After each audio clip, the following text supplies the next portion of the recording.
হযরত মা আয়েশা রাদিয়াল্লাহু আনহা বলেন, রাসূলুল্লাহ সাল্লাল্লাহু আলাইহি ওয়াসাল্লাম বলেছেন, যখন তোমাদের কেউ আহার করে তখন সে যেন বলে বিসমিল্লাহি ওয়া আলা বারাকাতিল্লাহ, অর্থ আল্লাহ পাকের নামে, তার কাছ থেকে বরকত চেয়ে শুরু করছি।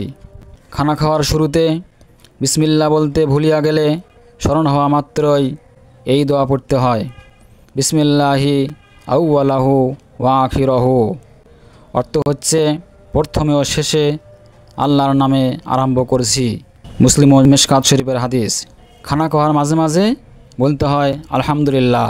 হাদিস শরীফে আছে, নবীজি বলেছেন, যে ব্যক্তি খানা খাওয়ার মাঝে মাঝে বলে আলহামদুলিল্লাহ, আল্লাহ পাক ওই ব্যক্তির উপর সন্তুষ্ট হয়ে যান।